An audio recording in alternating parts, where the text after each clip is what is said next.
Oi, gente! Hoje iremos falar sobre o conto Dois Irmãos, de Milton Hatton. Nasceu em Manaus, no Amazonas, em 1952. O autor fez faculdade de arquitetura e literatura na França, foi professor universitário e colunista em um jornal. A primeira obra publicada foi Relato de um Certo Oriente, 1939, na qual ganhou o prêmio Jabuti. Além disso, recebeu diversos prêmios, assim se tornando um dos autores mais importantes da literatura contemporânea. As principais características dos contos de Milton são narrativas que possuem caráter memorialístico, melancolia, questão de migração, crítica social, regionalismo e tece os enredos em torno de sua cidade natal, Manaus. Dois Irmãos conta a história dos gêmeos idênticos, Yakub e Omar, este último sendo caçula. Os dois possuem personalidades bem diferentes e viverão em conflito por toda a vida, muito em razão da preferência que a mãe, Zana, tem pelo caçula, nascido quase morto devido a complicações no parto. Yakub é estudioso, tímido, conservador e racional, construiu sua vida independentemente de ajuda. Omar era o protegido pela mãe, mimado, berrão, irresponsável, vagabundo e conquistador. A narrativa é feita por Nael, filho da empregada Domingas e de um dos gêmeos.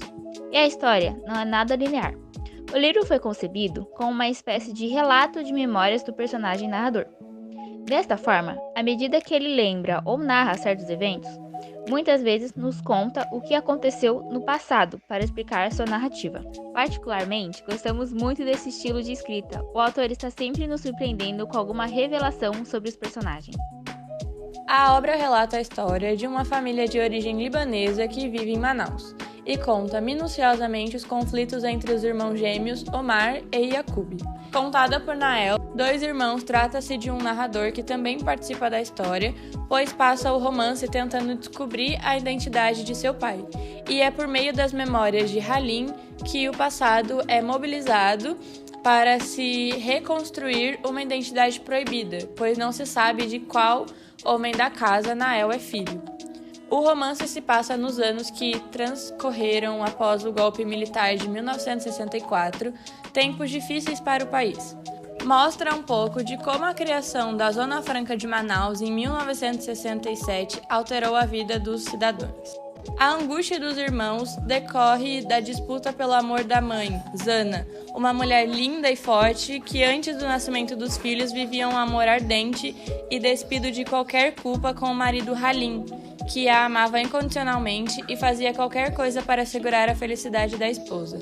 Até mesmo ter filhos, mesmo que essa ideia não estivesse em seus planos, por temer que, devido à maternidade, Zana o deixasse de lado e não o amasse com todo o ardor que o até então deleitava.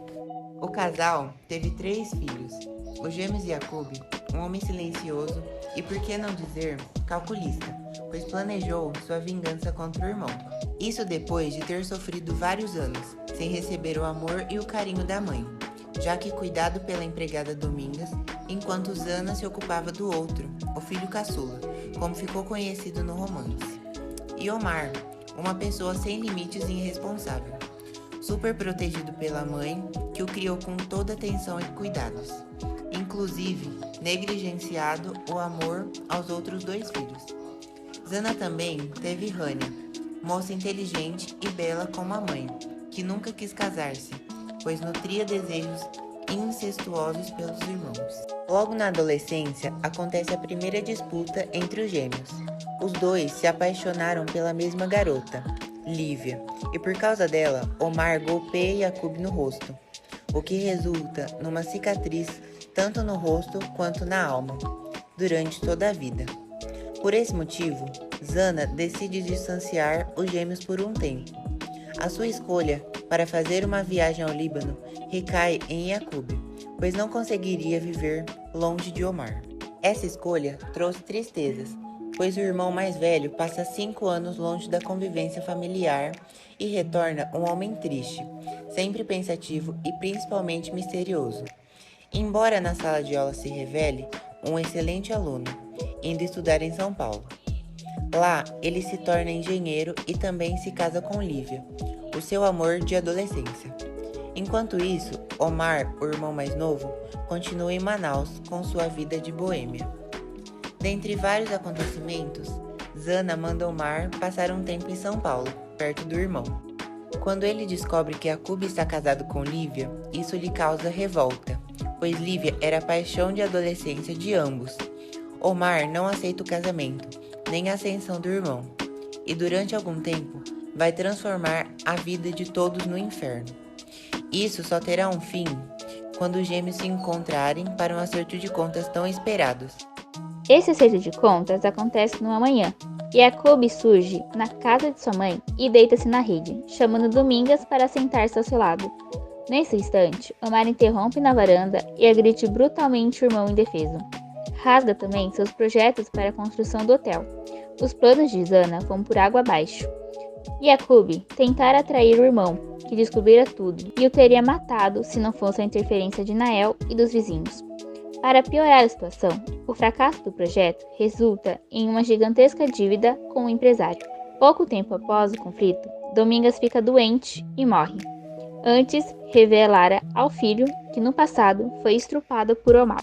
Rania prepara um bangalo para levar a mãe, que resiste a abandonar o velho lar. Um dia, o empresário aparece e pede a casa como uma forma de acerto da dívida. A sugestão viera de Yaqub. Omar torna-se um foragido, porque a agressão fora denunciada pelo irmão à polícia. Nesse tempo, ocorre a morte de Zana. Uma pequena parte da casa, nos fundos, torna-se posse de Nael. Tua herança, afirma-lhe Rania. Numa tarde, Omar aparece diante de Rania. A irmã não tem tempo de falar com ele, já que os policiais estavam à espreita e o capturaram depois de agredi-lo. O narrador cita rapidamente a morte de Yaqub. Omar sai da cadeia pouco antes de cumprir sua pena. Na última cena do romance, chove torrencialmente e o caçula aparece diante do narrador. Olha fixamente para Nael, parece estar a um passo de pedir perdão, mas recua e parte lentamente.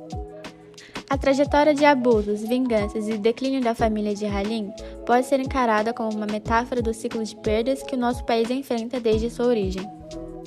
Colonizar é obrigar um povo a viver marginalizado como bastardo em sua própria terra. Assim como Domingas, os colonizados ora são família, ora empregados, ora escravos. Tudo depende do que convém ao colonizador. Ter Nael como narrador desse romance é uma escolha significativa de Hatoum. Ele dá voz a quem teve que se calar a vida toda. É a chance de recontar uma história. A história de Domingas é triste e melancólica, mas ela é de longe uma das melhores personagens do livro. O restante é um mais desprezível que o outro. O engraçado é que, geralmente, quando só tem personagem horroroso em algum livro, eu não tenho nem vontade de continuar. Mas em Dois Irmãos, mesmo com tanta gente fazendo coisas tenebrosas e agindo de forma tão animalesca, você sente uma certa empatia por todos. Cada um é daquele jeito graças à construção de suas vidas, seus encontros e desencontros, seus traumas, medos e angústias. São pessoas tentando sobreviver e fazendo o melhor de si para manter uma vida aceitável, contudo com seus próprios defeitos interferindo em seus caminhos. Esse foi nosso resumo e análise do livro Dois Irmãos, de Milton Hatoum. Esperamos que tenham gostado e agradecemos por terem ouvido até aqui.